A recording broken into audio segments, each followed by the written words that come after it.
In our previous video, we saw how infrastructure can shape a country. In this video, we'll see how industrial development can sculpt a country's economy. India's vision of becoming a $10 trillion economy depends on India becoming a global manufacturing powerhouse. China is India's largest trading partner, with export and import volumes exceeding $118 billion. India's trade deficit with China is the highest at $85 billion. This does not include Chinese products that reach India's shores through free trade agreements.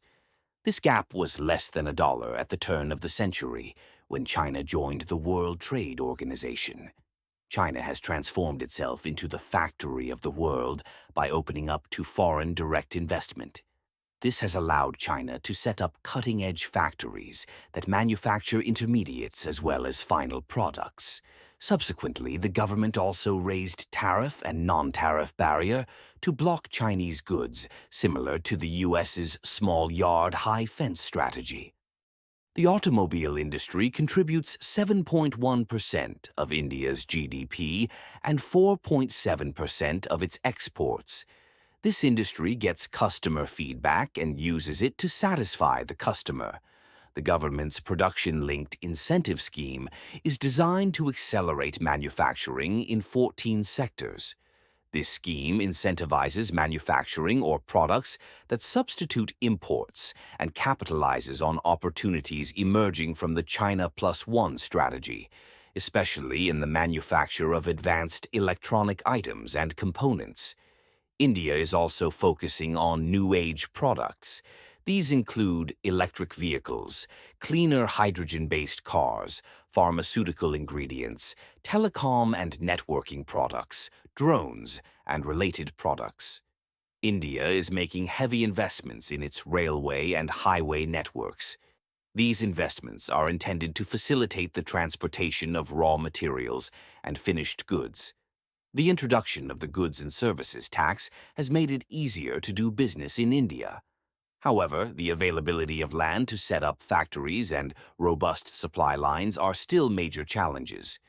India has withdrawn from the Regional Comprehensive Economic Partnership and has decided not to participate in the Belt and Road Initiative, BRI, promoted by China.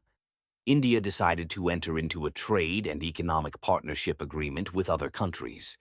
This change in strategy opened up markets for Indian products. As the world looks beyond China, India has the potential to emerge as an alternative to other countries. However, we must be able to compete globally in terms of cost, quality, customer service, capital production, innovation, and branding. In the last several decades, many countries that transitioned from middle income to high income benefited from either joining the large European market or being endowed with natural resources like oil and gas. Exceptional countries like South Korea, Taiwan, and Israel, who have avoided the middle-income trap through manufacturing backed by research and development and innovation. India missed the first two industrial revolutions, and we were a much smaller economy when the third revolution took place.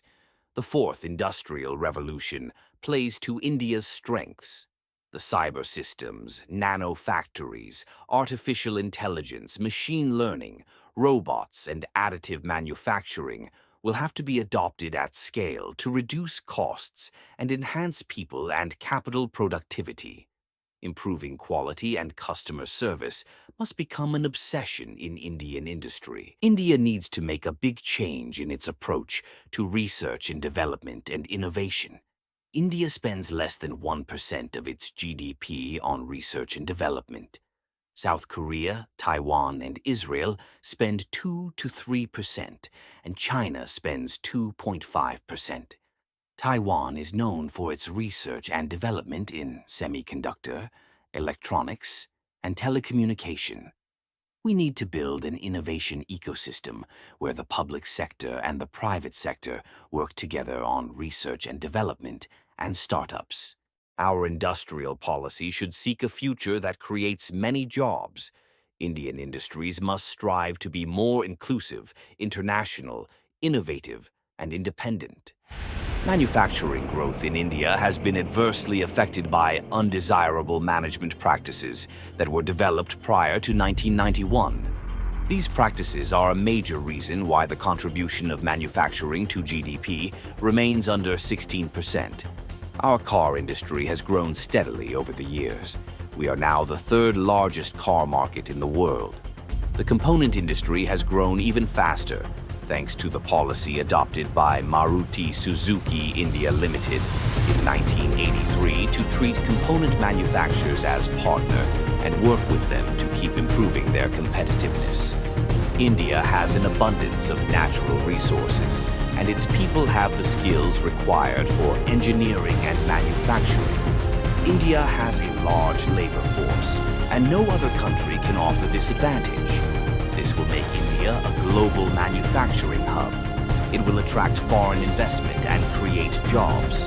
In our next video, we'll see how education can transform India. Until then, please share what you've learned so far.